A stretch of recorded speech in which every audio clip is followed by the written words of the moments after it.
Hello everyone, welcome back to our channel English Madhyam. English Madhyam के platform पे हम editorial based practice exercises solve कर रहे हैं। तो स्टार्ट करते हैं आज का session with thought of the day,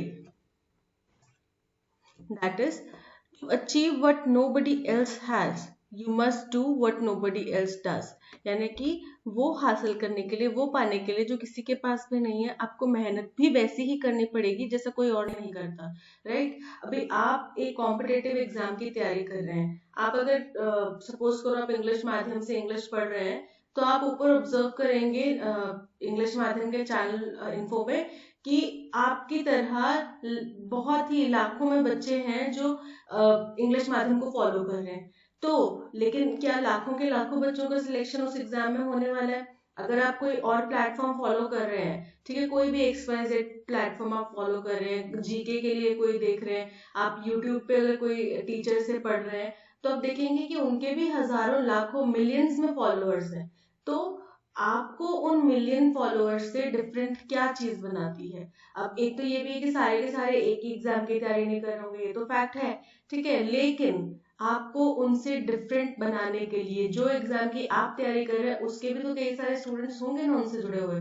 तो उससे आपको अलग बनाने के लिए उन बच्चों से आपको क्या करना पड़ेगा? आपको कुछ अलग तरीके की मेहनत करनी पड़ेगी, क्योंकि आप देख रहे हैं कि जो बच्चे वहां पे एनरोल्ड हैं, हर एक प्लेटफॉर्म पे जो पढ़ रहे हैं या जो भी इस कॉम्पिटिटिव एग्जाम की तैयारी कर रहे हैं, जरूरी नहीं है कि वो सबके सब सेल्फ स्टडी भी करते हो। कुछ बच्चे ऐसे होते हैं जो हर प्लेटफॉर्म पे जुड़े हुए होते हैं, राइट? यहाँ से वीडियो देख ली, वहां से वीडियो देख ली, ये देख लिया, वो देख लिया, बट प्रैक्टिस नहीं करते हैं। आपको सबसे अलग क्या चीज बनाएगी? जितना ज्यादा आप जो अपने कंसेप्ट पढ़े हैं उनको आप यूज करेंगे, उनकी आप प्रैक्टिस करेंगे। अगर कोई बच्चा एक कंसेप्ट की प्रैक्टिस 10 क्वेश्चंस पे कर रहा है, आप 20 पे कीजिए, ठीक है, 50 पे कीजिए, जब तक आपकी वो प्रैक्टिस ऐसे ना हो जाए कि आपके नींद में सोए सोए अगर कोई पूछे ना कि ये क्वेश्चन कैसे करना, तो आपको एकदम फिंगर टिप्स पे हो कि ओ ये तो ऐसे ऐसे करना है, बस थोड़ा हो गया, राइट? तो वही चीज आपको डिफरेंट बनाएगी, और वही जो आप डिफरेंटली करोगे ना चीज, वही आपको इस एग्जाम को क्वालिफाई करने में मदद करेगी।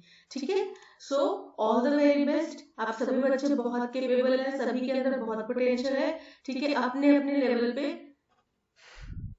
हर एक बच्चा यूनिक है। Okay, so don't get disheartened. ऊपर अब नंबर देख के निराश मत होने लग जाना कि इतने सारे सब्सक्राइबर्स हैं तो मतलब मेरे साथ कंपटीशन में इतने बच्चे हैं, निराश मत होना। आपका कंपटीशन केवल अपने आप से है, आप खुद को जितना इम्प्रूव करेंगे ना उतना आपके लिए बेहतर होगा। ओके, चलिए स्टार्ट करते हैं। The Union Cabinet has approved a rupees 1 lakh crore plan aimed at creating the world's largest grain storage capacity। बोल रहे यूनियन बजट में एक लाख करोड़ का प्लान अप्रूव किया गया है, मंजूरी दी गई है, ठीक है, जिसका मुख्य उद्देश्य क्या है कि दुनिया की सबसे बड़ी ग्रेन स्टोरेज कैपेसिटी बनाना इन दी कोऑपरेटिव सेक्टर। हमारे जो कोऑपरेटिव सोसाइटीज या कोऑपरेटिव यानी कि दोनों प्राइवेट पब्लिक ओन्ड जो एक फैसिलिटी है, उसमें हमें दुनिया का सबसे बड़ा लार्जेस्ट ग्रेन स्टोरेज कैपेसिटी बनाना है। ठीक है, the government intends to provide modern storage facilities to farmers in their respective blocks through primary agricultural credit societies। बोल रहे हैं कि सरकार की मकसद ये है, मंशा ये है कि मॉडर्न तरीके की, मॉडर्न फैसिलिटीज वाली ये बनाई जाए, स्टोरेज कैपेसिटी बनाई जाए, ठीक है, फार्मर्स को दी जाए, जिसमें क्या हो, अपने उनको कहीं दूर नहीं जाना पड़े, उनको अपने अपने रिस्पेक्टिव ब्लॉक में ही एक ना एक ऐसी सुविधा फैसिलिटी अवेलेबल हो जाए, सो दैट दे आर, और इसका नाम क्या रखा जाएगा? प्राइमरी एग्रीकल्चरल क्रेडिट सोसाइटीज, ये इनका नाम रखा जाएगा, ठीक है, so that they are able to get a fair price for their food grains. यानी कि जो भी किसान है उनको उनके जो भी उत्पादन है उसकी वाजिब कीमत मिल सके, ठीक है। It's a cause for concern that the country's storage capacity is less than half of its food grain production।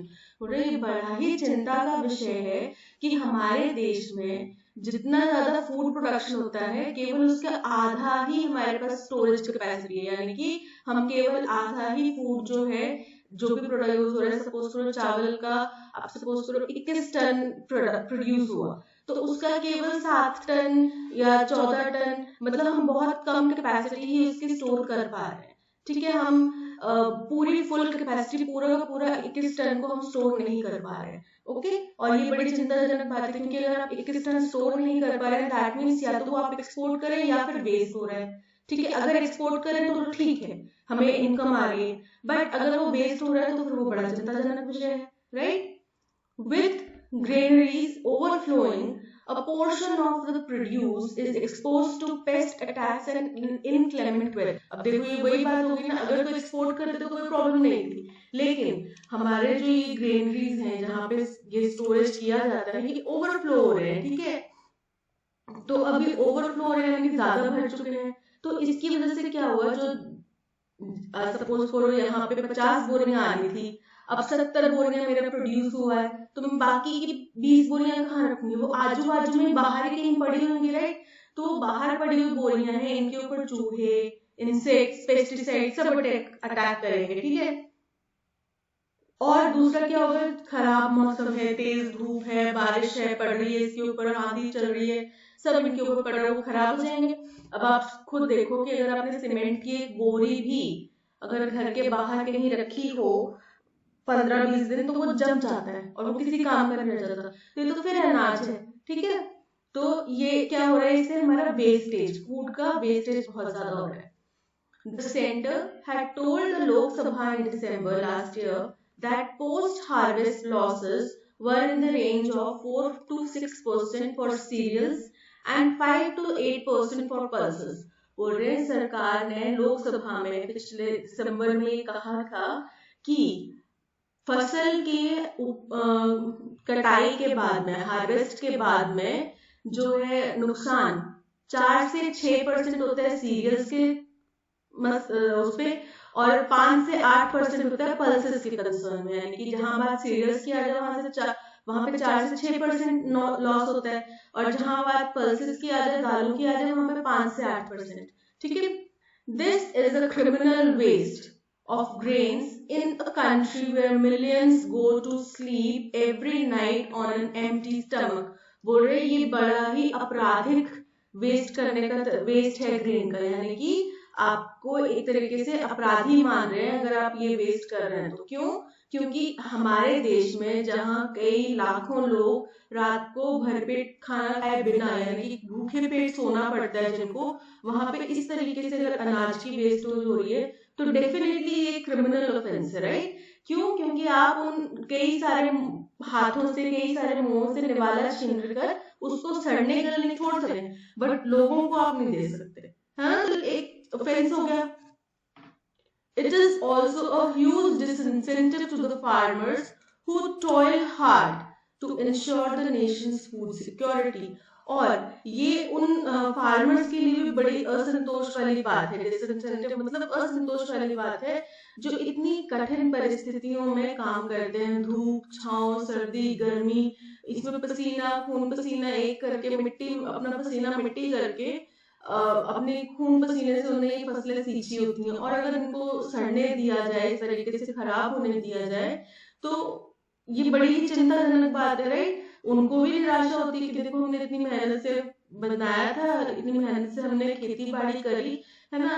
चलो मान लिया हमें फूड, हमें पैसे मिल गए उसके बदले, लेकिन हम चाहते थे कि देश जो है वो खाए, सबको भरपेट खाना मिले।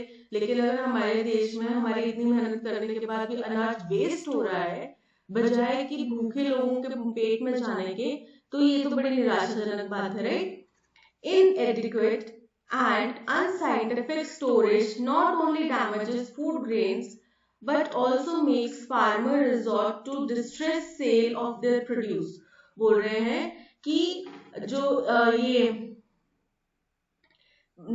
कम मतलब जो स्टोरेज फैसिलिटीज का कम होना, और जो हमारे पास मॉडर्न टेक्नोलॉजीज नहीं है इनको स्टोर करने की, तो इससे क्या होता है, इससे किसान भी मजबूर हो जाते हैं कि वो डिस्ट्रेस सेल करें। डिस्ट्रेस सेल का मतलब होता है जब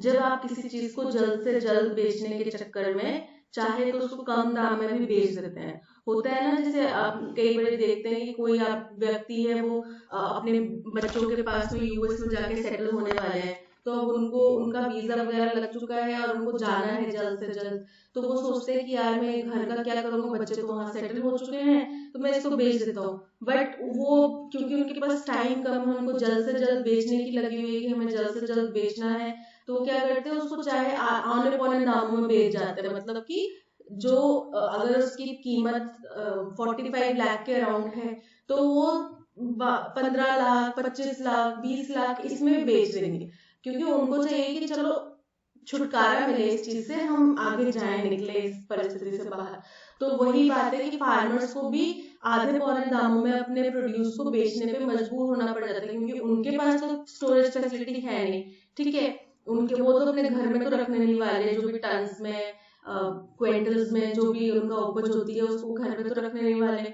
तो उनको तो चाहिए कि सरकार उनकी मदद करे। अब सरकार बोलती है, उनके पास, सरकार के पास भी नहीं है तरीके, फार्मर्स के पास भी नहीं है, पर सरकार फिर भी उनको उनसे आधे या कम दामों में ले लेती है। ठीक है, it is laudable that the government is prioritizing food protection along with food production by establishing godowns at the PACS level। बोल रहे हैं कि ये बड़ा ही प्रशंसा करने वाला या ताली बजाने वाला एक गवर्नमेंट का कदम है, जिससे कि ये पता चलता है कि गवर्नमेंट जो है वो फूड प्रोटेक्शन यानी कि खाने पीने की चीजों की प्रोटेक्शन के ऊपर भी काम कर रही है, उनकी प्रोडक्शन के साथ साथ। यानी कि प्रोडक्शन में तो काम किया ही जा रहा है, साथ साथ में उनके प्रोटेक्शन पे भी काम किया जा रहा है, जैसे कि ये PACS लेवल पर गोडाउन्स बनाकर। ठीक है, the plan envisages operating these credit societies as procurement centers for state agencies or the Food Corporation of India। बोल रहे हैं कि इसका प्लान क्या है, कि हमारा प्लान ये है कि हम इसको जो ये हम बनाने वाले हैं ना, PACS बनाने वाले हैं, इनको एक तरह से हम देखें एक प्रोक्योरमेंट के तौर पे, सेंटर्स के तौर पे। मतलब कि यहाँ पे क्या किया जाएगा, यहाँ पे उनसे जो ये अनाज है वो लिया जाएगा, खरीदा जाएगा। ठीक है, तो इनको एक खरीद बेच के तौर पे देखा जाए कि किसान यहाँ पे आके अपने अपने ब्लॉक में सिंपल जाके, नहीं तो उनको पहले कहाँ जाना, मंडियों में जाना पड़ता है, राइट। और मंडियों में ही वहां पे वो सोसाइटीज का या सरकारी जो एजेंसीज होती है वो होती हैं, अगर उनको आपको अपने फसल की सही कीमत मंडी में नहीं मिल रही तो आप वहां पे बेच दो, राइट। ये होता है प्रोसेस। लेकिन अब उनको अपने अपने ब्लॉक में ही ये PACS के सेंटर्स मिल जाएंगे, जहां पे जाके वो सीधा अपना अनाज बेच सकते हैं, जो भी अपना प्रोड्यूस है उसको बेच सकते हैं। ठीक है, however, of the 1 lakh PACs in the country, only around 63,000 are in operation। बोल रहे लेकिन अभी 1 लाख PACs हैं कंट्री में, उसमें से केवल 63,000 ही काम कर रहे हैं, यानी कि बाकी जो बचे हुए हैं वो ऑपरेटिंग कैटेगरी में नहीं है, ऑपरेशंस में नहीं है। The rest need to be reactivated at the earliest in order to maximize the potential of these societies। बोल रहे अगर हमें इन सोसाइटीज की पोटेंशियल को फुल लेवल पे इस्तेमाल करना है, तो जो बाकी बचे हुए PACS हैं हमें उनको जल्द से जल्द रिएक्टिवेट करना पड़ेगा। ठीक है, which have crores of farmers among their members। अब ये जो सोसाइटीज है इनमें बहुत करोड़ों की संख्या में हमारे जो किसान हैं वो इनके मेंबर्स हैं। ऑब्वियस सी बात है, अब किसी भी ब्लॉक में अगर ये सोसाइटी काम नहीं कर रही है तो उस ब्लॉक के जो भी किसान हैं उनके लिए, वो तो उसके मेंबर हैं, है ना, तो उनके लिए तो ये चिंताजनक बात है कि अब हम अपना उपज कहाँ देंगे, तो उनको फिर मंडी में जाना पड़ता है। Okay, with climate change posing a major challenge to the cultivators. अब हमें पता है इस साल एल नीनो इफेक्ट की वजह से हमने पहले ही प्रेडिक्ट करा है कि खराब फसलें होने वाली हैं, मतलब ज्यादा अच्छी उपज नहीं होने के चांसेस हैं, राइट। ऑल्दो अब सेकेंड फैक्टर जो है इंडियन ओशन डायपोल का भी आया है कि उससे उम्मीद लगाई जा रही है कि बारिश हो जाएगी अच्छी खासी, पर फिर भी जो उन्होंने कहा कि लंबा सूखा फिर बारिश लंबी फिर लंबा सूखा ऐसे चलेगा, जो कि फसलों के लिए तो ठीक नहीं है, राइट। तो अभी हम ये कहना बहुत जल्दबाजी होगा कि कुछ भी प्रभाव नहीं पड़ेगा, अभी तो यही मान के चल रहे हैं कि फसलों के ऊपर प्रभाव पड़ेगा। तो अब जैसे जैसे क्लाइमेट चेंज फसलों के ऊपर, कल्टीवेशन के ऊपर एक चैलेंज बनकर निकल रहा है, चैलेंज बनकर सामने आ रहा है, तो ये बहुत जरूरी है कि जब भी हमारी उपज अच्छी हो, हम उनको अच्छे तरीके से स्टोर कर पाए फ्यूचर कंजम्पशन के लिए, ठीक है, फ्यूचर यूज के लिए। It is imperative to minimize post harvest losses.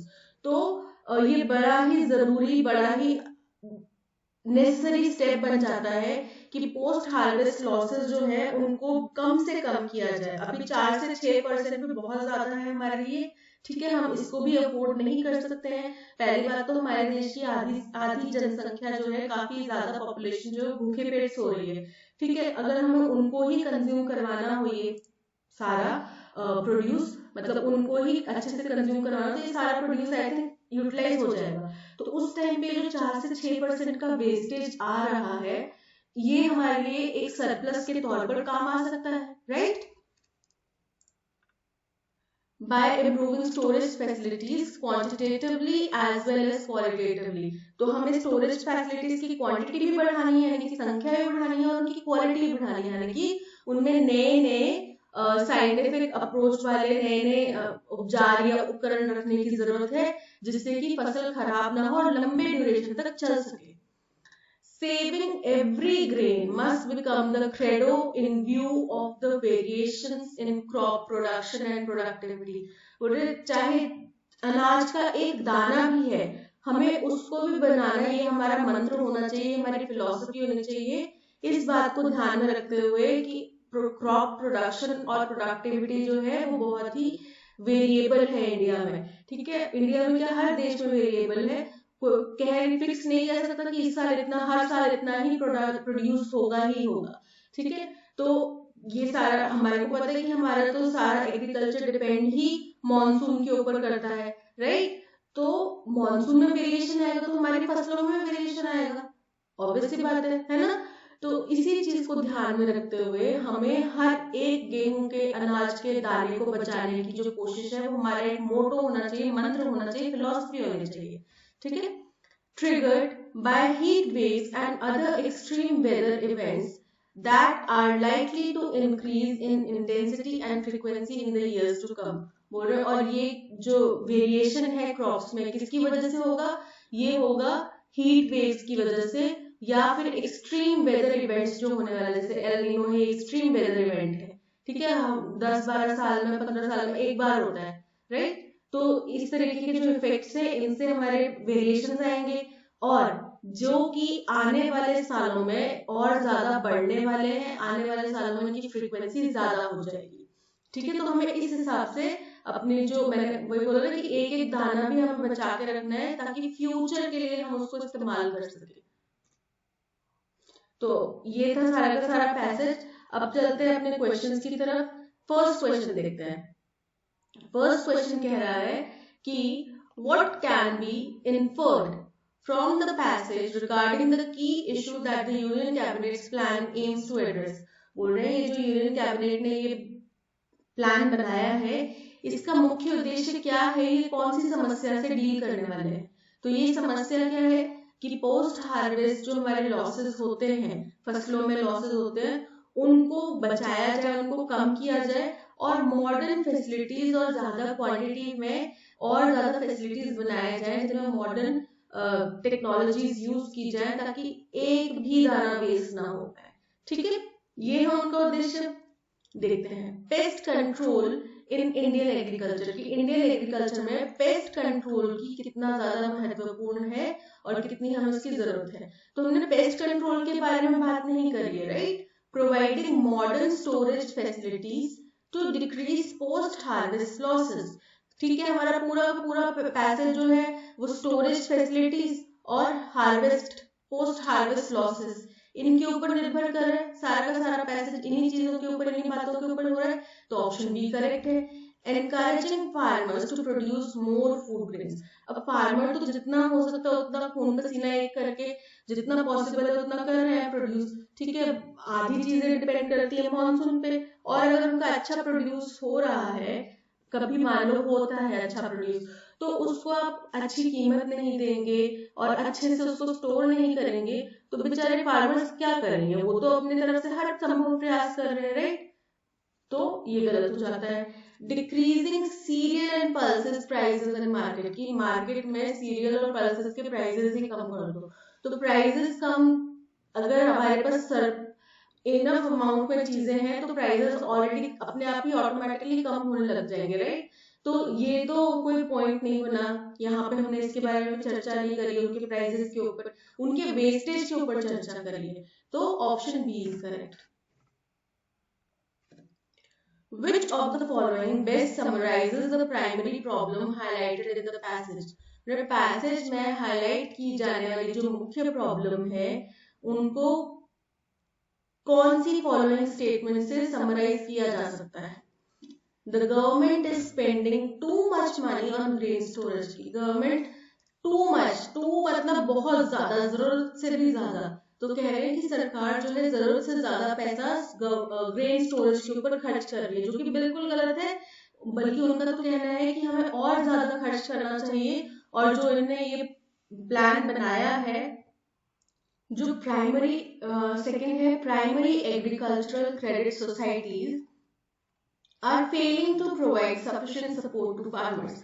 बोल रहे हैं जो ये PACS है, ये फार्मर्स को सफिशिएंट सपोर्ट नहीं प्रोवाइड कर पा रही, जो कि गलत है। इनके अंदर क्षमता है, ये कर सकते हैं सफिशिएंट सपोर्ट प्रोवाइड।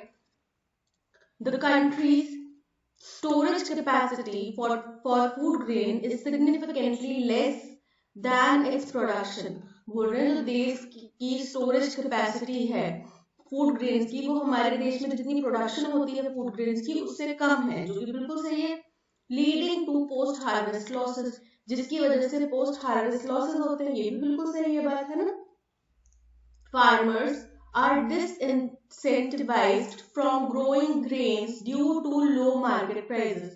बोल रहे हैं फार्मर्स बहुत निराश हो जाते हैं और वो आगे ग्रेन्स नहीं उपजाना चाहते क्योंकि उनको मार्केट में सही प्राइस नहीं मिलता, जो कि गलत है।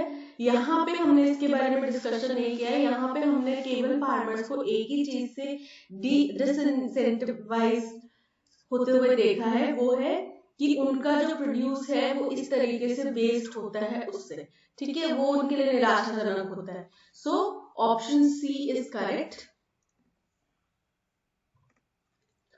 What can be inferred about the role of PACS in Indian agricultural ecosystem from the given passage?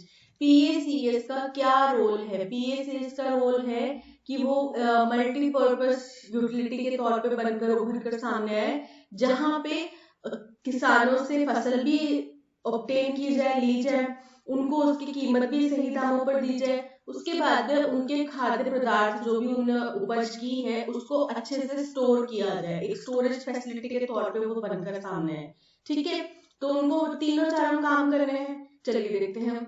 PACS are solely responsible for food protection in India. बोल रहे हैं इंडिया में PACS केवल फूड प्रोटेक्शन को के लिए काम आते हैं, जो कि गलत है। उनका काम फूड प्रोटेक्शन के साथ साथ किसानों से फूड प्रोडक्ट्स लेना भी है, उसके अलावा उनको सही दाम भी देना है, ठीक है। PACS are exclusively engaged in the procurement of food grains for state agencies and food corporation of India। बोल रहे हैं PACS का केवल और केवल उद्देश्य और काम यही है कि वो किसानों से फसलें खरीदे अपने स्टेट एजेंसीज के लिए और फूड कॉर्पोरेशन ऑफ इंडिया के लिए, ठीक है, यानी कि अपने अपने स्टेट्स की जो भी एजेंसीज हैं उनके लिए खरीदे या फिर फूड कॉर्पोरेशन ऑफ इंडिया के लिए खरीदे, जो कि गलत है। PACS are primarily intended to serve as fair price shops for farmers, कि इनका मुख्य उद्देश्य एक फेयर प्राइस शॉप की तरह काम करना है कि किसानों को उनकी फसल की सही और अच्छी कीमत मिले, जो कि गलत है।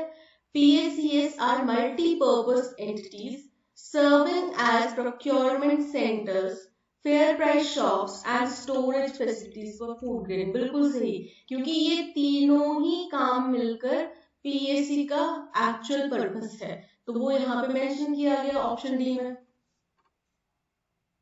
What is the tone of the passage? अब पैसेज की टोन काफी क्रिटिकल है। कैसे पता चलता है हमें क्रिटिकल टोन का? क्योंकि उन्होंने वर्ड यूज करा, उनने पहली बात तो उन्होंने सरकार को या करंट स्थिति को उन्होंने क्रिटिसाइज करा कि देखो हमारे पास प्रोडक्शन जितनी है उसके आधे ही हमारे पास स्टोरेज सेंटर्स है, ठीक है। उसके बाद में उन्होंने कहा कि 1 लाख स्टोरेज सेंटर्स में से केवल 63,000 की वर्किंग है और हमारे पास मॉडर्न कोई फैसिलिटी भी नहीं है और पोस्ट हार्वेस्ट हमारे पास कितने सारे लॉसेस होते हैं। उसके अलावा उन्होंने बोला जो फूड ग्रेन खराब होके सड़ गल जाता है वो एक क्रिमिनल एक्ट है, ठीक है। यानी कि उन्होंने इसको बहुत ही गलत बता दिया, एक क्रिमिनल के साथ में उसका कंपैरिजन कर दिया, ठीक है। तो काफी क्रिटिकल है ये टोन इसकी। Option D is correct. What is the main theme of the passage? Passage का मेन थीम क्या है? The negative impacts of climate change on agriculture. Agriculture के ऊपर क्लाइमेट चेंज के जो दुष्प्रभाव है उनके बारे में चर्चा, जो कि गलत है। हमने इसके बारे में चर्चा नहीं करी, हमने फूड ग्रेन के स्टोरेज के ऊपर चर्चा करी है। The urgent need for modernising the agricultural sector. Agricultural sector को मॉडर्नाइज करने की जो बहुत ज्यादा गंभीर और अर्जेंट रिक्वायरमेंट है, इसके बारे में तो हमने बिल्कुल भी चर्चा नहीं करी है। The necessity for improving grain storage facilities in India. Hindustan में ग्रेन स्टोरेज फैसिलिटीज को और ज्यादा इम्प्रूव करने की जो आवश्यकता है उसके बारे में हमने चर्चा करी है, जो कि बिल्कुल सही। Option C is correct. Which of the following words can replace inclement? inclement word को रिप्लेस करना है, ठीक है, और उसका मीनिंग चेंज किए बिना। तो inclement का मतलब होता है बड़ा ही हार्श, बड़ा ही सीवियर, या फिर एक्सट्रीम, या फिर वायलेंट, ठीक है। ये होते हैं इसके मीनिंग, या फिर वायलेंट। ओके, तो आप देखते हैं कोजी। कोजी मतलब होता है बड़ा कंफर्टेबल, कोजी इन्वायरमेंट है या घर बड़ा कोजी, कोजी है मींस कंफर्टेबल है, अच्छा लग रहा है, राइट। हार्श, इंक्रीमेंट का मीनिंग हार्श है। जेंटल, जेंटल मतलब बड़ा ही सॉफ्ट, बड़ा ही जेंटल, आपके हिसाब से एकदम सही मायने में सही लिमिट पर, राइट। माइल्ड, माइल्ड मतलब बहुत ही कम, बहुत ही हल्का सा, ठीक है, माइल्ड। तो यहाँ पे हार्श इसका सिनोनिम है, which means हम inclement को हार्श से रिप्लेस कर सकते हैं। Option B is correct. Which of the following terms could be substituted for disincentive? disincentive का मतलब होता है निराशाजनक, ठीक है, निराश होना, निराश कर देना, निराशा से इसका ताल्लुक है। तो रिवॉर्ड, आपको रिवॉर्ड किस चीज के लिए मिलता है? आप कोई अच्छा काम करते हो उसके लिए रिवॉर्ड मिलता है। आपको रिवॉर्ड मिलता है तो आपको काम करने की और अच्छा इच्छा होती है, ठीक है, और ज्यादा इच्छा होती है। एनकरेजमेंट, एनकरेजमेंट मतलब भी कि आपको किसी चीज के लिए प्रोत्साहन मिल रहा है, आपको और अच्छा करने के लिए एक मोटिवेशन मिल रहा है, राइट, एनकरेजमेंट। डेटरेंट, डेटरेंट मतलब असंतोष, निराशाजनक। इंसेंटिव, अब आप कुछ अच्छा काम करते हैं ऑफिस में, कंपनी में, आपने अपने टारगेट अचीव कर दिए तो आपको इंसेंटिव मिला।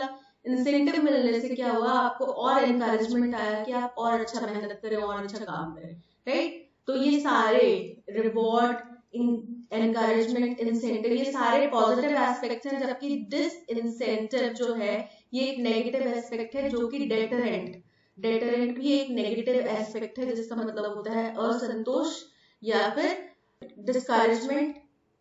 So option C is correct. According to the passage, which term is this antonym of procurement as used in context? अब procurement का मतलब होता है obtain करना, खरीदना, ठीक है, purchase करना। अब यहाँ पे प्रोडक्शन, प्रोडक्शन मतलब होता है बनाना, किसी चीज की उपज करना या किसी चीज को बनाना, ठीक है। तो किसी से लेने को हम प्रोडक्शन, बनाने से तो रिप्लेस नहीं कर सकते, राइट। सप्लाई, सप्लाई मतलब देना, किसी के पास भेजना, ठीक है। डिस्ट्रीब्यूशन, डिस्ट्रीब्यूशन मतलब बांटना। डिस्पोजल, डिस्पोजल मतलब उसको खत्म कर देना, नष्ट कर देना, ठीक है। तो अब प्रोक्योरमेंट मतलब खरीदना, और डिस्पोजल, डिस्पोजल मतलब उस चीज से अपना पीछा छुड़ाना, उसको नष्ट कर देना, राइट। तो ये दोनों क्या हो गए, एक दूसरे के एंटोनिम हो गए। So option D, disposal, is correct. The following sentence has been divided into parts. One of them may contain an error. Select the part that contains the error from the given options. If you don't find any error, mark no error as your answer. The investors were put off by the dirty vices of the workshop. बोल रहे हैं investors जो हैं वो बड़े ही निराश हो गए या उनके होश उड़ गए, जो वर्कशॉप में इतनी गंदी छवि, वर्कशॉप की इतनी गंदी छवि, या वर्कशॉप में इतनी गंदी जो डर्टी, मतलब एकदम अनक्लीन वर्कशॉप थी, बहुत ही ज्यादा डर्टी वर्कशॉप थी, ठीक है। तो उसको देख के जो इन्वेस्टर वहां पर आए थे वो पीछे हट गए, उनके होश उड़ गए, ठीक है, उसको देखकर। तो यहाँ पे द इन्वेस्टर्स वर प्लूरल है, पुट ऑफ पीछे हट गए, by the dirty vices of the workshop, पूरा का पूरा स्टेटमेंट सही है, यानी कि no error, option B no error is correct. Some people are in the habit of sharing dash and bull story on unsuitable occasions. कुछ लोगों को आदत होती है dash and bull story share करने की, कुछ अनसूटेबल, यानी कि होते ना कि परिस्थिति ऐसी नहीं है बट स्टिल वो वहां पे वैसी कहानी सुना रहे हैं, ठीक है। तो unsuitable occasions, rooster and bull story. तो रूस्टर क्या होता है, रूस्टर होता है मुर्गा जो होता है ना, उसको बोला जाता है रूस्टर। वुल्फ भेड़िया, ठीक है। कॉक, कॉक भी मुर्गे को ही बोला जाता है, ठीक है। और फॉक्स, फॉक्स मतलब लोमड़ी, जिसको लोमड़ी बोलते हैं हम हिंदी में, है ना, उसको बोला जाता है फॉक्स। तो यहाँ पे ये जो कॉक एंड बुल स्टोरी, ये एक फ्रेज है जिसका मतलब होता है झूठी मनगढ़ंत कहानी, ठीक है। तो कुछ ऐसे लोग होते हैं जो ना ओकेजन देखते हैं कि अभी कहानी सुनाने का ओकेजन है नहीं है, अरे हमारे मामा जी के वहां पे भी ना एक व्यक्ति था, उसके साथ में ऐसे ऐसे ऐसे ऐसे ऐसे हुआ था, उसने तो ऐसे ऐसे ऐसे कर दिया। कोई व्यक्ति नहीं था कहीं पे भी, बट उन्होंने अपनी कहानी सुना दी अपना पॉइंट रखने के लिए, ठीक है। तो उसको बोला जाता है कॉक एंड बुल स्टोरी, जिसका मतलब होता है झूठी मनगढ़ंत कहानी। So option C, cock and bull story is correct. The Supreme Court's dash to the Enforcement Directorate not to create an atmosphere of fear indicates how much the agency needs to temper its dash in investigating allegations against political opponents of the current regimes. बोल रहे हैं कि जो supreme Court ने एक आदेश दिया या उनको कहा या डांट लगाई या उनसे गुहार करी, मतलब उनको कुछ कहा सुप्रीम कोर्ट ने, किसको कहा, एनफोर्समेंट डायरेक्टरेट को, कि आप किसी भी तरीके का डर का माहौल ना बनाएं, ठीक है। और इसका मतलब ये हुआ कि एजेंसी को अपने काम करने के तरीकों को सुधारना पड़ेगा, उनमें कुछ टेम्पर करने की उनको जरूरत है, ठीक है, यानी कि सुधार लाने की जरूरत है। क्यों? क्योंकि ऐसा प्रतीत हो रहा है कि अभी की जो इन्वेस्टिगेटिंग एजेंसी है, ये एनफोर्समेंट डायरेक्टरेट, वो एक तरीके से जो करंट रूलिंग पार्टी है, करंट रिजिम मतलब करंट रूलिंग पार्टी है, उसके ओपोनेंट्स के ऊपर, पॉलिटिकल ओपोनेंट्स जो है उनके ऊपर टारगेट किया जा रहा है, ठीक है। और पॉलिटिकल ओपोनेंट्स जो है वो भी इसी चीज का इल्जाम लगा रहे हैं कि भाई बीजेपी जो है वो अपने मनमाफिक ईडी को कोई भी ओपोनेंट जो है उनके ऊपर भेज दे रही है, जिनके ऊपर भी उनका मन करे उनके ऊपर टारगेट कर दे रही है, ये इल्जाम लगाया जा रहा है बीजेपी के ऊपर। तो सुप्रीम कोर्ट ने इसी को ध्यान में रखते हुए ईडी को कहा कि आप अपने काम करने के तरीके में थोड़ा सुधार लाइए और इस तरीके का डर का माहौल ना बनाइए, ठीक है। Responding to the complaints that the ED is harassing employees of the excise department in Chhattisgarh in the name of investigating the money laundering aspects of an dash liquor scandal. बोल रहे हैं कि ये उन्होंने क्यों कहा, सुप्रीम कोर्ट ने ये बात इसलिए कही क्योंकि वो एक केस की, एक कंप्लेन की सुनवाई कर रहे थे, जिसमें ये कहा गया था कि जो ईडी है, इन्फोर्समेंट डायरेक्टरेट है, वो एक्साइज डिपार्टमेंट के जो लोग हैं छत्तीसगढ़ में, उनको हैरास कर रही है, उनको ह्यूमिलिएट कर रही है, हैरास कर रही है। क्यों? क्योंकि वो वहां पे एक मनी लॉन्ड्रिंग केस हुआ है, लिकर स्कैंडल हुआ है, कथित तौर पे लिकर स्कैंडल हुआ है। लिकर यानी कि शराब की ठेकेदारी बांटने में या कोई स्कैंडल हुआ है उनके अनुसार, तो उसकी वो जांच कर रहे हैं जिसमें मनी लॉन्ड्रिंग की गई है। ठीक है, अ bench has made the dash point that even a bona fide cause would seem suspect if a law enforcement agency conducted itself in a way that created fear।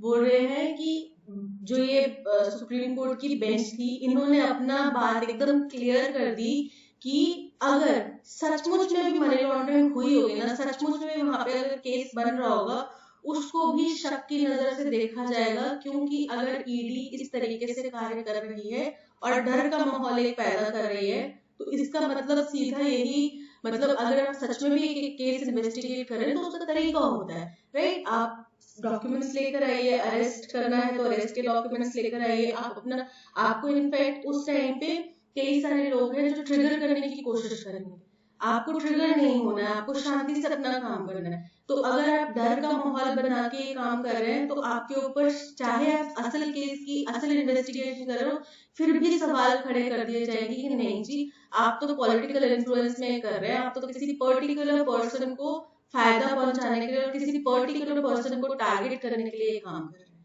ठीक है, The observation is both a caution against transgressing the limits of the lawful investigation and a warning against letting a perception gain ground that the agency would go to any lengths to implicate someone। बोल रहे कि अब ये जो observation है, ये जो उनका फैसला है, ये दोनों तरीके से देखा जा सकता है। इसको एक तरीके से एक कॉशन देखा जा सकता है कि मतलब आपको एक तरीके से पहले ही वो आगाह कर रहे हैं कि देखो आप अपने काम करने के तरीके को थोड़ी, उसमें थोड़ी लिमिट लाओ, उसको थोड़ा कम करो, इतना तीखापन, इतना उग्र स्वभाव ठीक नहीं है, आप थोड़ा कम कर लो। ठीक है, अपना इन्वेस्टिगेशन जो लॉफुल तरीके से, जैसे लॉ कहता है, बाय लॉ चलो, जो रूल्स एंड रेगुलेशन है उनके तहत चलो, और एग्रेसिव होने की बजाय में इन्वेस्टिगेट करो शांत होकर। और दूसरी तरह से अगर देखा जाए तो एक वार्निंग भी है कि आप इस तरीके का परसेप्शन बना रहे हैं कि आप किसी पॉलिटिकल इन्फ्लुएंस में काम कर रहे हैं, जो कि बिल्कुल गलत है, और इससे ये धारणा बन जाती है आपके अगेंस्ट में कि आप किसी को फंसाने के लिए किसी भी हद तक जा सकते हैं। ठीक है, तो जो कि ये भी बिल्कुल गलत स्थिति है। Given that several leaders and ministers from states ruled by parties other than the BJP dash been summoned by ED। बोल रहे हैं ये देखते हुए कि जो कई सारे लीडर्स और मिनिस्टर्स हैं स्टेट्स में से, ठीक है, जिनको जो उन पार्टी से उन स्टेट्स में जो कि बीजेपी द्वारा रूल किए जाते हैं, वहां पे मिनिस्टर्स और लीडर्स को ईडी द्वारा समन किया गया। ठीक है, यानी कि बुलाया गया, अरेस्ट किया गया, जेल में डाला गया।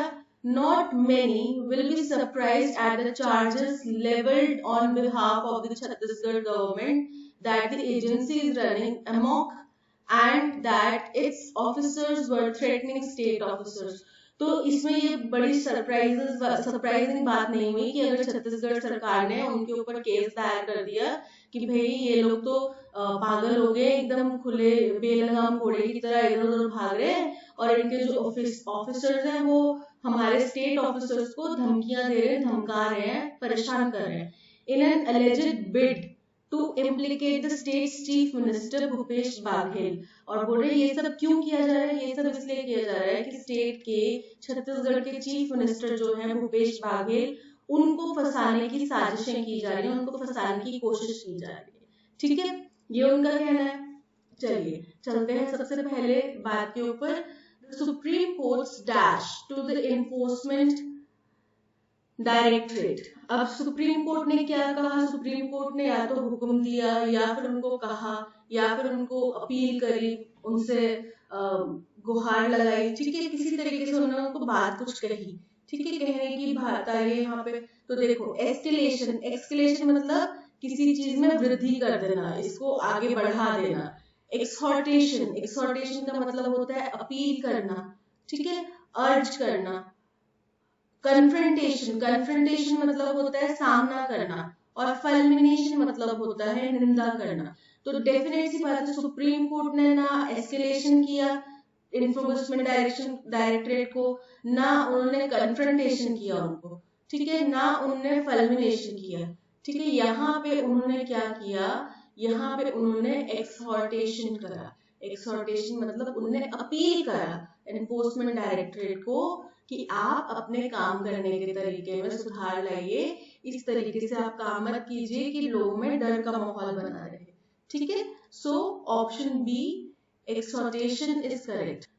Exhortation to the enforcement directorate not to create an atmosphere of fear indicates how much this agency needs to temper its अपने क्या है potential, it's potential in investigation, कि उनका जो भी क्षमता है उसको उनको रोकने की जरूरत है। तो क्षमता नहीं है यहाँ पे, क्षमता को रोकने की जरूरत नहीं है, उत्सुकता जो है, उत्साह जो है किसी को पकड़ने का, या फिर जो बहुत ही उग्र व्यवहार है किसी को पकड़ने का, उसको थोड़ा कम करने की जरूरत है। जील, जील मतलब पैशन, उत्सुकता, उत्साह, कि बड़े ही तेजी से मुस्तैदी से काम कर रहे हैं इस चीज में, बड़े ही उत्साह के साथ में, बड़ा मजा आएगा, हम उस कल्प्रिट को पकड़ लेंगे, ठीक है, ऐसे उत्साह के साथ में काम कर रहे हैं। रीड्रेसल, रीड्रेसल मतलब होता है सुधार, कि उनको टेम्पर इट्स रीड्रेसल, उनको अपने सुधार को सुधारने की जरूरत है या फिर उनको कम करने की जरूरत है। तो यहाँ पे सुधार नहीं होगा, अराइवल यानी कि आगमन,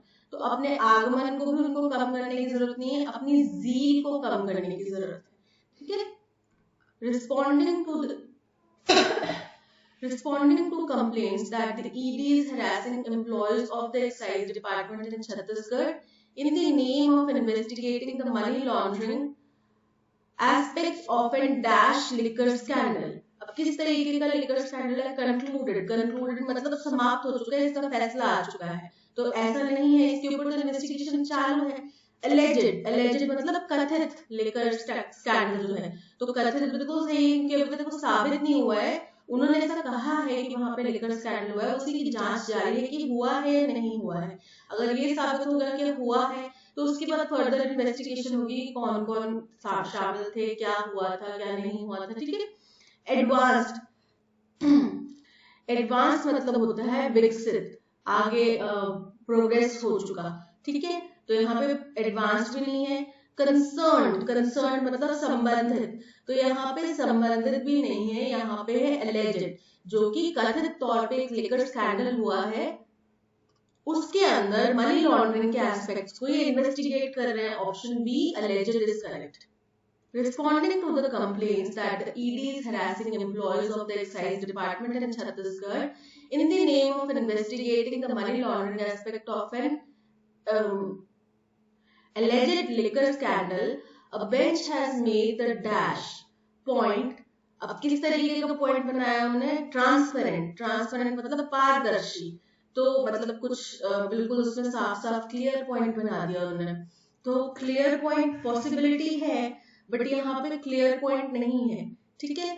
प्रिवेलेंट, प्रिवेलेंट मतलब बड़े लंबे समय से चला आ रहा है, जो प्रचलित है, ठीक है। कंपेल, कंपेल मतलब किसी को मजबूर करना, और पर्टिनेंट, पर्टिनेंट मतलब कि एप्लीकेबल, सूटेबल, यानी कि इस मसले में उन्होंने एक सूटेबल पॉइंट बना दिया कि अगर आपने केस अगर जेन्युइन भी होगा ना, तो भी आपके इस तरीके के काम करने से यही धारणा बन जाएगी कि आप किसी भी हद तक जा सकते हैं इसको इम्प्लीमेंट करने में, और लोगों में डर का माहौल बनेगा, जो कि सही नहीं है। So option D, pertinent is correct. Given that several leaders and ministers from states ruled by parties other than BJP, बोल रहे हैं कोई भी स्टेट है जहां पे बीजेपी की सरकार नहीं है, उनके मिनिस्टर्स और लीडर्स को समन किया जाता है। तो यहाँ पे मिनिस्टर्स एंड लीडर्स मल्टीपल है, प्लूरल है, ठीक है, समन किया जाता है, तो क्या आएगा? हैव। क्यों? क्योंकि बात हो रही है यहाँ पे प्लूरल की, और ये बात हो रही है पास्ट कंटिन्यूअस की, तो हैव बीन समन्ड, ठीक है, हैव बीन समन्ड आएगा यहाँ पे, so option C is correct. The special relationship has been under strain for quite some time and it is not all Kathmandu's doing। बोल रहे हैं जो एक बहुत ही अच्छा स्पेशल रिश्ता था इन दोनों के बीच में, वो अब तनाव की स्थिति में पहुंच चुका है, काफी लंबे समय से तनाव में चल रहा है ना, काफी टाइम हो गया इसको तनाव में चलते हुए, और इसमें पूरा का पूरा दोष जो है वो नेपाल की सरकार का नहीं है, काठमांडू डूइंग मतलब उनका दोष नहीं है पूरा का पूरा, ठीक है। However, a deep freeze in tires or a dead end would be an incorrect reading and an undesirable proposition। लेकिन फिर भी ये कहना कि अब हमारा रिश्ता जो है वो इतना खराब हो चुका है कि अब उसको सुधारने का कोई तरीका नहीं है, या फिर अब वो बिल्कुल ठंडे बस्ते में जा चुका है, ये भी बिल्कुल गलत होगा और ऐसा कहना भी नहीं चाहिए, ठीक है। The territorial issue, the altered map will include Kalapani, Lipulekh and Limpiadhura areas which lie completely within the territory of India, drives a new wedge between the two nations।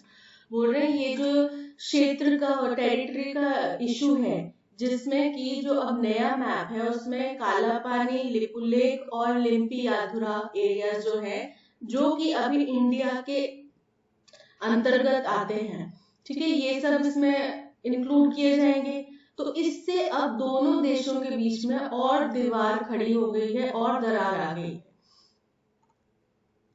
The unanimous approval of a constitution amendment bill by Nepal's House of Representatives to change the country's political map would have met with consternation in New Delhi।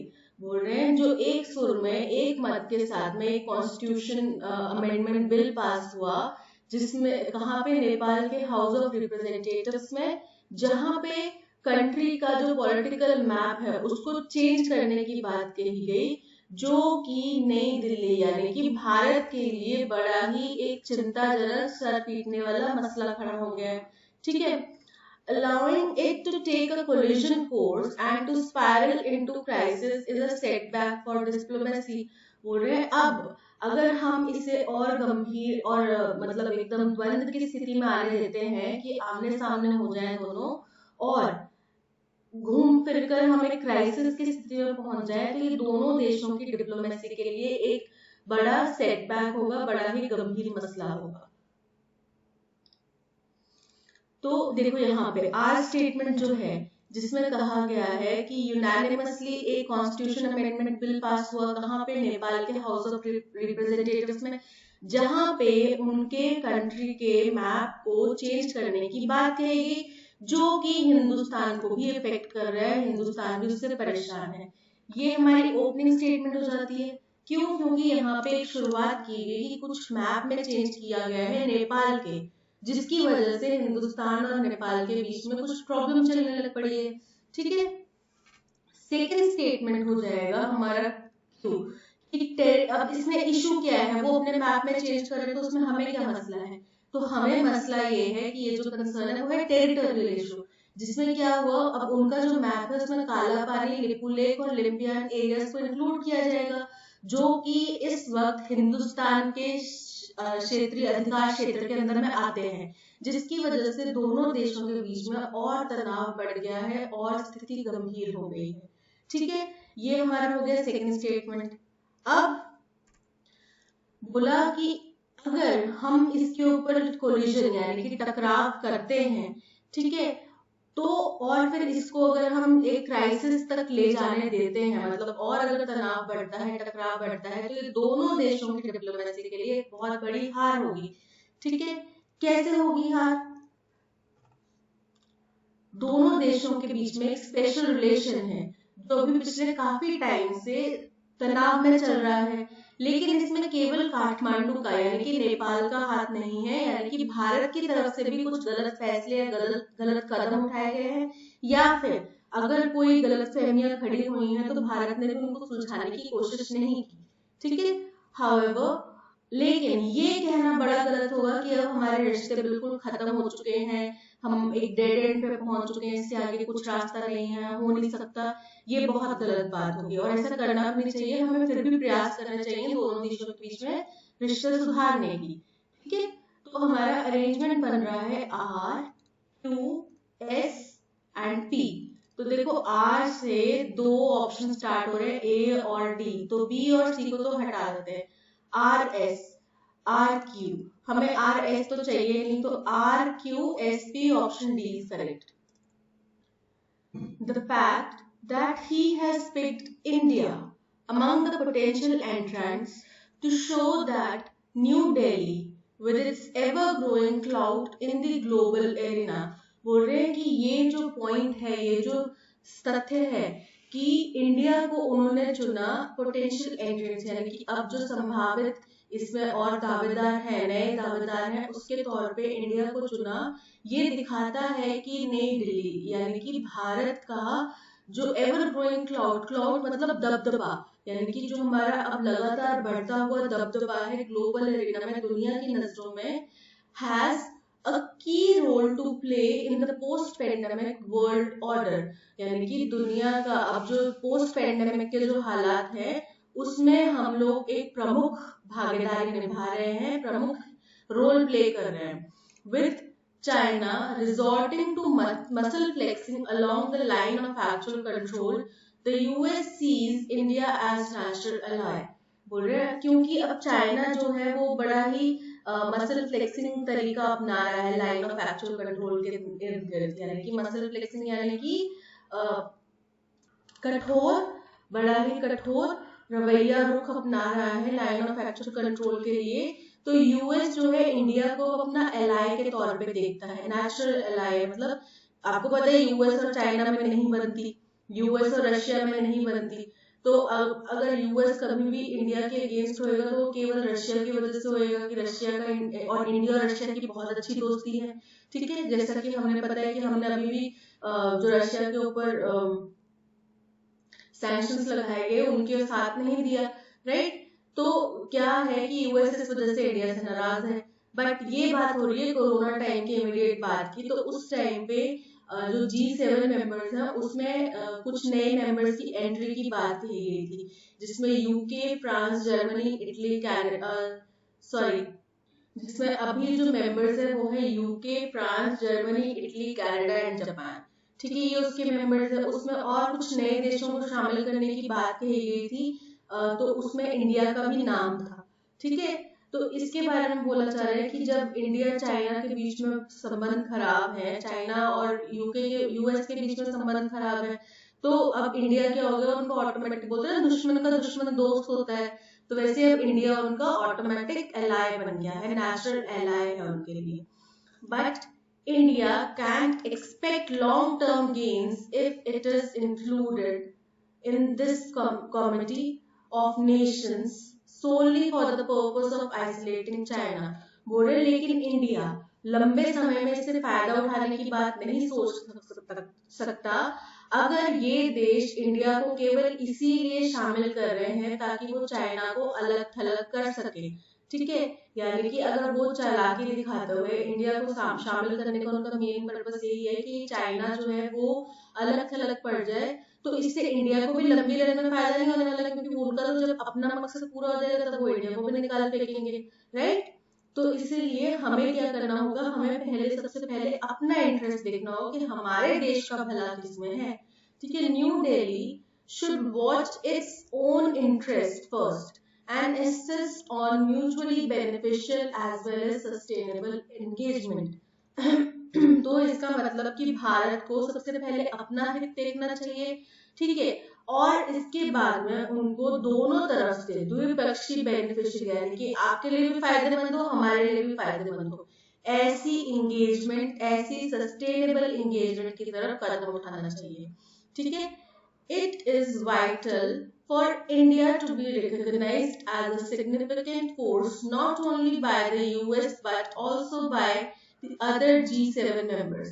बोल रहे हैं तो अब केवल अभी तो हमें पता चला कि यूएस ने इनको अंदर लाने के लिए बोला है कि आप इनको भी शामिल कीजिए, इंडिया को भी शामिल कीजिए, लेकिन जो G7 है तो 7 कंट्रीज है ना उसमें, तो बाकी 6 कंट्रीज का भी यही रुख होना चाहिए इंडिया के प्रति, यानी कि बाकी 6 कंट्रीज को भी स्वीकृति देनी पड़ेगी ना इंडिया को, तभी वो एंटर कर सकते हैं। तो बाकी 7 कंट्रीज क्या कौन से हैं? 6 countries, UK, France, Germany, Italy, Canada and Japan. ठीक है, इन कंट्रीज भी इंडिया के समर्थन में बोले तो फायदा है। Keen on a bigger league of nations to corner China over the coronavirus crisis, US President Donald Trump wants India, Russia, Australia and South Korea on board to board the expanded group of G7। यानी कि अब वो China को अलग करना चाहते हैं, China के ऊपर ज्यादा दबाव डालना चाहते हैं। ठीक है, तो उनका नजरिया क्या है कि हम बिगर लीग ऑफ नेशंस बना लें, यानी कि और बड़ी लीग ऑफ नेशंस बना लें जो कि चाइना को कॉर्नर कर सकें कोरोना वायरस क्राइसिस के ऊपर। अभी आपको पता है यूएस तो पूरा का पूरा इल्जाम चाइना के ऊपर डाल रहा है कि भाई आपकी वजह से हुआ है, आपको इसकी जिम्मेदारी लेनी पड़ेगी। और क्यों? क्योंकि वो बहुत फ्रस्ट्रेटेड है, क्योंकि यूएस में बहुत ज्यादा नुकसान हुआ है उनकी इकोनॉमी को। ठीक है, तो इसलिए वो सारा का सारा दारोमदार जिम्मेदारी इसकी जो है चाइना के ऊपर ब्लेम करते हैं और वो किसी भी तरीके से उनको इसके दोषी ठहराना चाहते हैं और कसूरवार, और उनको एक्सेप्ट करवाना चाहते हैं कि आपने ही ये किया है, आपकी गलती है। ठीक है, तो इसीलिए उनका पर्पस था कि हम और देशों को भी G7 में शामिल कर लेंगे, जिससे क्या होगा कि अब आप सपोज करो कि आप किसी के फ्रेंड बनते हैं, तो डेफिनेटली आप कुछ वो सपोज करो चाहता है कि हम मूवी देखने चले, आप भी पढ़ना चाहते हो, बट आप क्योंकि नए नए फ्रेंड बने हो, आप उसको दुखी भी नहीं करना चाहते, तो आप बोलते चल ठीक है यार चल लेते हैं। लेकिन जब थोड़ा टाइम हो जाएगा तब तो डेफिनेटली आप अपने बारे में सोचेंगे कि यार इसका तो रोज का ही काम हो गया है, मैं अपना पढ़ लेता हूँ, कोई बात नहीं। लेकिन स्टार्टिंग में नहीं हो पाता ना ये चीजें। तो वैसे ही कि अगर आप हमारे एलाय बन जाएंगे तो हमारा जो दुश्मन वो आपका दुश्मन हो जाएगा ऑटोमेटिकली। ठीक है, तो ये वो चाह रहे थे। Desperate to put his re-election campaign back on track, Trump is under immense pressure। बोल रहे हैं कि अपना जो री इलेक्शन कैंपेन है उसको भी ट्रैक पे लेकर आना उनको।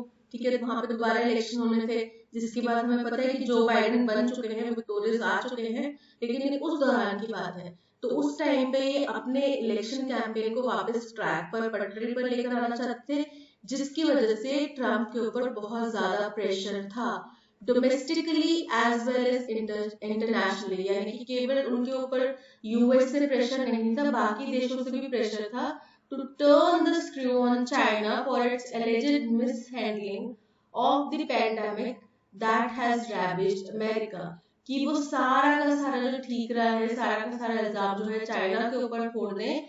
ठीक है, किस चीज का? जो कथित तौर पे चाइना ने मिस हैंडल किया है पेंडेमिक को, जिसकी वजह से अमेरिका जो है वो बर्बादी की कगार पे खड़ा है। ठीक है, अब हमें एक चीज तो समझ में आ गई कि ये कोरोना वायरस टाइम के बात है, उस दौरान की बात है। और उस दौरान की बात क्यों है? क्योंकि G7 देशों में नए कुछ एंट्रीज की बात की गई थी कि इन लोगों को भी अब इसका मेंबर बनाया जाता है। ठीक है, और उस दौरान पे इंडिया का नाम सामने आया था, जो कि एक बड़ी ही हमारे लिए खुशी की बात है। और हम उससे ये अंदाजा लगाते हैं कि दुनिया हमें एक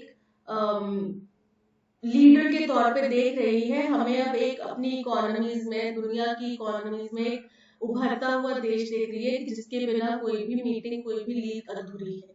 ठीक है, तो ये सारा का सारा था पैसेज। अब सबसे फर्स्ट लाइन हो जाए, फर्स्ट हमारा अरेंजमेंट हो जाएगा आर, क्योंकि इसमें बताया गया कि एक बड़ी नेशंस की लीग बनाने का उनका पर्पस था, किसका?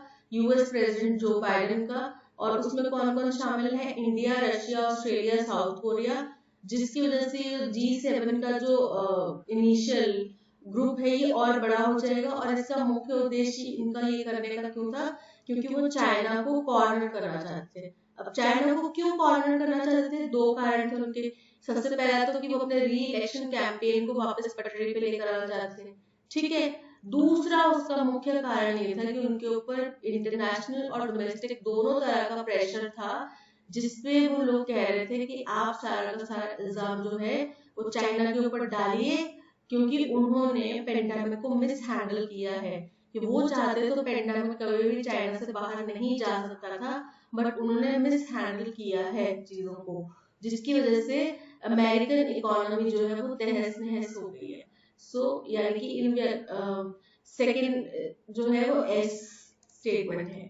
इसके बाद में आता है कि जो ये फैक्ट है कि उन्होंने इंडिया को चुना इस लिस्ट में शामिल होने के लिए, वो ये दर्शाता है कि इंडिया का जो दबदबा है वो बहुत बढ़ चुका है। ठीक है, ये हो गया थर्ड स्टेटमेंट। और फोर्थ हो जाता है बट इंडिया कैन, कि अगर उनका केवल और केवल मकसद ये है ना कि चाइना को अलग थलग करना, तो इंडिया इसे लंबे ड्यूरेशन में बेनिफिट नहीं उठा सकता। ठीक है, और उसको इस चीज को भी ध्यान में रखना चाहिए कि अपना हित पहले देखे और बाकी सबका बाद में। तो अब जो हमारा अरेंजमेंट बन जाता है वो हो जाता है आर, सबसे पहले होएगा आर, फिर होएगा एस, फिर होएगा पी, क्यू। तो आर से देखो ए और सी स्टार्ट हो रहे हैं, तो बी और डी को हम एलिमिनेट कर देते हैं। ठीक है, आर एस क्यू पी, हमें आर एस पी चाहिए, हमारी रिक्वायरमेंट किसकी है, तो ए को तो कैंसिल कर दो, option C is correct. The finance minister is the significant final tranche of the stimulus package also announced that Manrega works would continue during the monsoon months as well to address the needs of the returning migrants. बोल रहे हैं कि finance minister ने अपने final ट्रांची क्या होता है, किश्त एक तरीके से। ठीक है, जैसे हम अपनी किश्तों में कोई प्लानिंग हमने करी है कि मुझे गाड़ी लेनी है, 4 लाख की गाड़ी है, मैं किश्त दे रहा हूँ, तो उसकी जो फाइनल किश्त मैंने भरी है, फाइनल किश्त दी है, तो वही इनका एक स्टिमुलस पैकेज था। उसकी जो फाइनल किश्त आई है, फाइनल किश्त में उन्होंने ये अनाउंस करा कि मनरेगा का जो कार्य है वो मॉनसून सीजन के दौरान भी कंटिन्यू रहेगा, क्योंकि उनको पता है कि अब जो माइग्रेंट वर्कर्स वापस जा रहे हैं उनको उनकी जरूरतें पूरी करनी पड़ेंगी, राइट। इसलिए मॉनसून के दौरान भी ये जो कार्य है वो चलता रहेगा। April and May have seen a 40 to 50% drop in work enrollment under the scheme. MNREGA scheme के अंदर में 40 से 50% लोगों की एंट्री की कमी आई है अप्रैल और मई के महीने में, partially due to lockdown and lack of job opportunities. क्यों? क्योंकि उस टाइम पे लॉकडाउन लगा हुआ था और जॉब अपॉर्चुनिटीज इतनी थी नहीं। The government's targeted push is bound to provide succour. तो गवर्नमेंट का जो ये टारगेटेड पुश है, जो गवर्नमेंट का जो स्कीम है, इससे उम्मीद की जा रही है कुछ राहत की सांस मिलेगी। ठीक है, सबका मतलब कुछ सहारा मिलेगा, सपोर्ट मिलेगा। Excluding the pending dues, spending on scheme is estimated to be 90,000 crore। बोल रहे अगर हम पेंडिंग जो बकाया राशि अभी बची है उसको अगर हम हटा दें, तो अब इसके ऊपर जो स्कीम के ऊपर स्पेंड किया जाना है उसकी कॉस्ट है 90,000 crore. The rupees 40,000 crore hike in allocation of rural employment guarantee scheme this fiscal, taking the total allocation to over rupees 1.01 lakh crore। बोल रहे कि अब 40,000 करोड़ का जो हाइक हुआ है इस रूरल एम्प्लॉयमेंट गारंटी स्कीम में इस साल में, इससे क्या हो गया, टोटल जो इस स्कीम को पैसा दिया जाना है एक साल के अंदर वो हो जाता है 1.01 लाख करोड़। ठीक है, और ये क्या है, was the need of hour, ये बहुत जरूरी था, इस समय की मांग थी। ठीक है, promising relief to migrants returning home in their thousands. हजारों की संख्या में जो माइग्रेंट वर्कर्स अपने घर चले गए हैं उनको एक तरह से रिलीफ देने का एक साधन था। ठीक है, अब फर्स्ट हमारा ऑप्शन हो जाएगा पी। क्यों? क्योंकि उसमें बताया गया कि हमने अपना जो ये सेटिंग है इसकी फाइनल किश्त, अब इस टॉपिक का, इस पैराग्राफ का जो मेन मसला है, मेन डिस्कशन पॉइंट है, वो है कि हमने जो मनरेगा स्कीम को एलोकेटेड मनी है वो बढ़ा दिया, ठीक है। वो इंट्रोड्यूस होता है पॉइंट एस में, ठीक है, कि यहाँ पे 40,000 करोड़ का हाइक हुआ है स्कीम में, जो कि क्या है, rural guarantee employment guarantee scheme इस फाइनेंशियल ईयर में, जिससे कि अब टोटल बन जाता है 1.01 लाख, ठीक है। ये हो गया हमारा फर्स्ट स्टेटमेंट। इसके बाद में होता है कि अगर हम बकाया राशि को भी निकाल दें, जो पेंडिंग राशि है उसको निकाल दें, तो अभी की जो स्पेंडिंग है वो कितनी है, 90,000 करोड़, ठीक है। ये हो गया second point.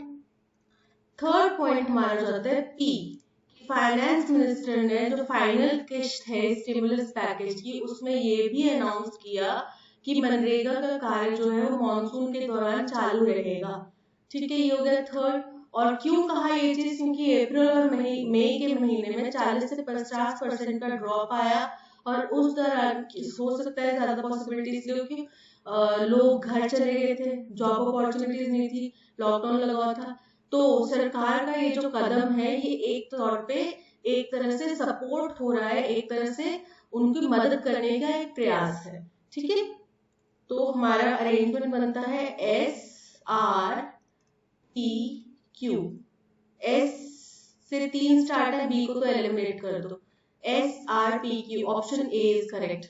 The center's decision to amend the Essential Commodities Act is being billed as 1991 liberalization movement for Indian agriculture। बोल रहे हैं कि सेंटर का जो अपने एक नया बिल है, एसेंशियल कमोडिटीज एक्ट, इसको एक तरीके से 1991 का जो लिबरलाइजेशन मूवमेंट है एग्रीकल्चर के लिए वैसा माना जा रहा है, ठीक है, कि एग्रीकल्चर की दिशा में बहुत अच्छा कदम है। Traders not buying and stocking surplus even during bumper harvest was often seen as one of the reasons for vagaries of farm incomes। बोल रहे हैं तो ये जो ट्रेडर्स हैं, अगर ये सरप्लस जो बम्पर हार्वेस्ट जब ज्यादा हार्वेस्ट होगी, उस टाइम पे जो सरप्लस होगा अगर उसको स्टॉक नहीं करेंगे, बाय नहीं करेंगे, तो इससे क्या है, फार्म इनकम्स में, यानी कि जो किसान भाई हैं हमारे, उनकी इनकम में बहुत ज्यादा वेरिएशन आएगा, अनियमितता आएगी, ठीक है।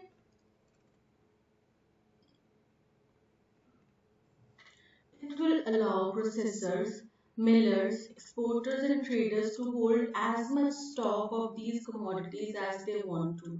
बोल रहे हैं इससे क्या होगा, इससे ये होगा कि जो भी प्रोसेसर्स हैं, फूड प्रोसेसिंग करते हैं, आगे मैगी बनती है वो एक प्रोसेस्ड फूड है, राइट। अगर जो हमारे टोमेटो केचप्स और जैम्स वगैरह ये प्रोसेस्ड फूड्स हैं, तो प्रोसेसर जो होंगे, मिलर्स होंगे, एक्सपोर्टर्स होंगे, ट्रेडर्स होंगे, उनको ये छूट मिल जाएगी कि वो जितना मर्जी चाहे, जितना उनको रिक्वायरमेंट है उतने कमोडिटीज को स्टॉक कर सकें।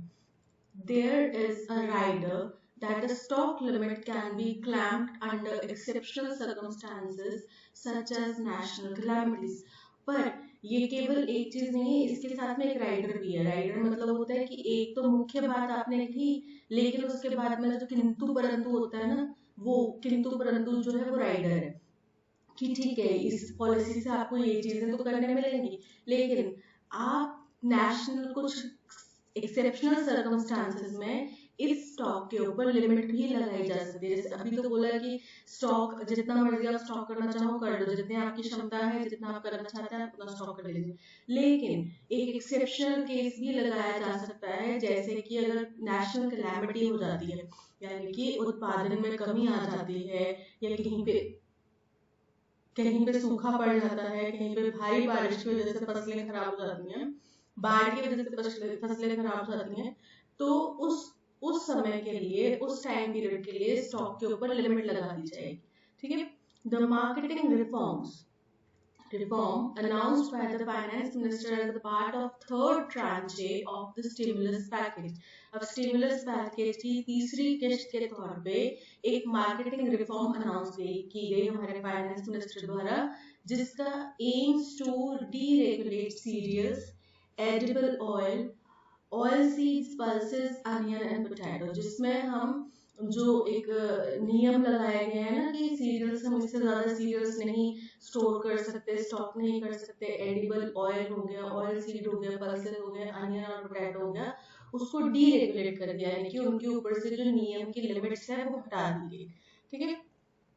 अब जो हमारा स्टेटमेंट है पी, कि सेंटर का एक डिसीजन आया जिसमें उन्होंने कहा कि एसेंशियल कमोडिटीज एक्ट बनाया जाएगा, जो कि जिस तरीके से 1991 में लिबरलाइजेशन मूवमेंट आया था इंडिया में, उसी तरीके से एग्रीकल्चर की फील्ड में ये एक मूवमेंट की तरह है, लिबरलाइजेशन मूवमेंट की तरह है। ठीक है, ये हो जाएगा हमारा फर्स्ट स्टेटमेंट।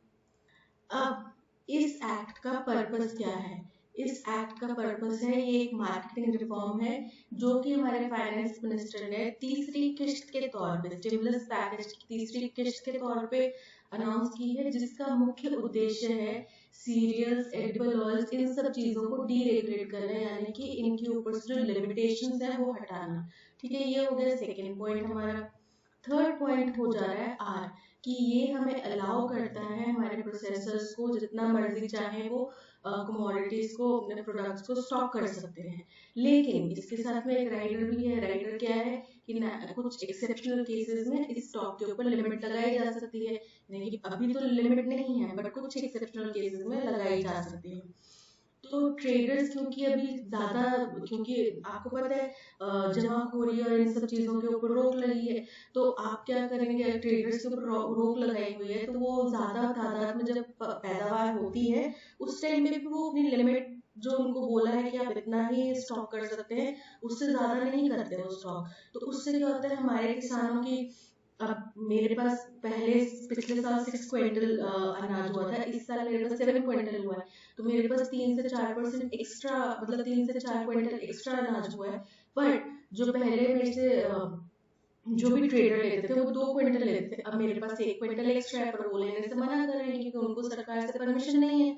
ठीक है, अगर उन्होंने ज्यादा ले लिया तो फिर सरकार उनके ऊपर एक्शन लेगी, तो इस डर से वो लेते नहीं है। ठीक है, अब इन्होंने छूट कर दी। अब अगर इस साल मेरे पास 7 क्विंटल हुई है, मेरे पास 4 क्विंटल एक्स्ट्रा है, तो ट्रेडर मुझसे अगर उसके पास क्षमता है तो वो भी ले लेगा 4 क्विंटल। अगर उसके पास क्षमता नहीं है, वो नहीं कर सकता स्टॉक, तो कोई भी, मैं किसी भी और के पास जाऊंगी तो वो, अगर उसके पास क्षमता है इतना लेने की तो वो ले सकता है। ठीक है, तो ये हो गया हमारा फोर्थ पॉइंट। तो हमारा अरेंजमेंट बन रहा है P S R Q, P Q P S R Q, option B is correct. The Allahabad High Court's decision to allow azan during the extent lockdown has provided judicial clarity to a matter that should not have been in court in the first place. बोल रहे हैं कि Allahabad high court का जो decision है कि अजान allow की जाएगी लॉकडाउन के दौरान भी, ये उस मसले पर, उस मैटर के ऊपर ज्यादा क्लैरिटी दे दी जाए, जो कि पहली दफा तो कोर्ट में होना ही नहीं चाहिए था, मतलब इसके ऊपर कोई केस बनता ही नहीं था। अपने रिलीजन का अनुयायी करना, अपने रिलीजन का पालन करना हर धर्म की कानूनी अधिकार है। ठीक है, अब लॉकडाउन लगा है फिर भी हम अपने धर्म का पालन कर सकते हैं, right? Indeed, the right to profess religion is a fundamental right of the citizens of India. कि अपने धर्म का पालन करना ये हमारे फंडामेंटल राइट्स में शामिल है, and thus there should have been no impediment to their exercising right. तो इसके ऊपर कोई भी वाद विवाद, कोई भी केस नहीं होना चाहिए था कि वो अपना अधिकार एक्सरसाइज कर रहे हैं, तो उसके ऊपर कोई भी केस नहीं होना चाहिए था। ठीक है, even as it directed the administration not to cause hindrance to this, the High Court added that the use of loudspeakers or other sound amplifying devices could not be said to be an integral part of the religion. हालांकि उन्होंने administration को ये आदेश दिया कि आप लोग अगर अजान दे रहे हैं तो उसमें आप हिंड्रेंस, उसमें आप कोई भी रुकावट नहीं लाएंगे, लेकिन उन्होंने ये चीज को भी स्पेसिफाई किया कि अजान देना आपका रिलीजन है, लेकिन अजान के लिए लाउड स्पीकर्स का प्रयोग करना ये आपका रिलीजन नहीं है। ठीक है, तो लाउड स्पीकर का या साउंड एम्पलीफाइंग डिवाइसेस का प्रयोग जो है ये किसी भी रिलीजन का इंटीग्रल पार्ट नहीं है। ठीक है, तो इसकी हम परमिशन नहीं दे सकते। There is no doubt that the azan is an essential and integral part of Islam as the court observed. कि इसमें कोई भी दो राय नहीं है, कोई भी डाउट नहीं है कि अजान जो है वो इस्लाम धर्म का बहुत ही जरूरी, अभिन्न और उनका आंतरिक एक पार्ट है, इंटरनल पार्ट है, ठीक है, इंटीग्रल पार्ट है, अभिन्न पार्ट है। और ये किसने कहा? ये कोर्ट ने पाया और कहा, ठीक है। तो फर्स्ट स्टेटमेंट क्या होगी कि इलाहाबाद हाई कोर्ट ने एक डिसीजन दिया जिसमें उन्होंने कहा कि अजान, लॉकडाउन के दौरान अजान के ऊपर कोई भी रोक नहीं लगाई जा रही, क्योंकि वो किसी भी धर्म के पालन का एक मतलब उनके धर्म का एक बेसिक नियम है, तो वो उनको पालन करने से हम रोक नहीं सकते, ठीक है। ये होगी फर्स्ट बात। सेकेंड बात उन्होंने कही, हालांकि अजान आपके धर्म का, उन्होंने कहा कि अजान जो है आपके धर्म का बहुत ही एसेंशियल और इंटीग्रल पार्ट है इस्लाम का, ठीक है, ये उन्होंने कहा। साथ में उन्होंने ये भी कहा कि किसी भी धर्म को अन्याय करना, उसका पालन करना हमारे फंडामेंटल राइट्स में है और इसके ऊपर कोई केस होना ही नहीं चाहिए था। ये हो गया थर्ड। फोर्थ पॉइंट हो गया, हालांकि उन्होंने ये भी कहा कि अजान में आप कोई रोक नहीं लगाएंगे, एडमिनिस्ट्रेशन को कहा कि अजान में आप कोई रोक नहीं लगाएंगे, लेकिन उन्होंने लोगों को ये बताया कि अजान आपका इंटीग्रल पार्ट है, ठीक है, लेकिन लाउड स्पीकर और साउंड एम्पलीफाइंग डिवाइसेस का प्रयोग करना आपका इंटीग्रल पार्ट नहीं है, ठीक है, तो उसके ऊपर रोक लगाई जाएगी। Okay, so this one is 4। सो हमारे अरेंजमेंट बन रहे हैं P S Q R, P S Q R, option C is correct. तो इस सेशन की PDF और ऑडियो एक्सप्लेनेशन आपको टेलीग्राम चैनल पे मिल जाएगी, तो आप वहाँ पे जो कि लिंक आपको डिस्क्रिप्शन में दे दिया गया है, आप वहाँ से हमारा टेलीग्राम चैनल ज्वाइन कर सकते हैं। इसके अलावा प्ले स्टोर से आप हमारी ऐप भी डाउनलोड कर सकते हैं। आज के सेशन में इतना ही। Thank you so much for watching, और अगर कंटेंट पसंद आया हो तो लाइक, शेयर और सब्सक्राइब जरूर कीजिएगा। मिलते हैं नेक्स्ट सेशन में। Till then keep learning and keep practising. Bye bye.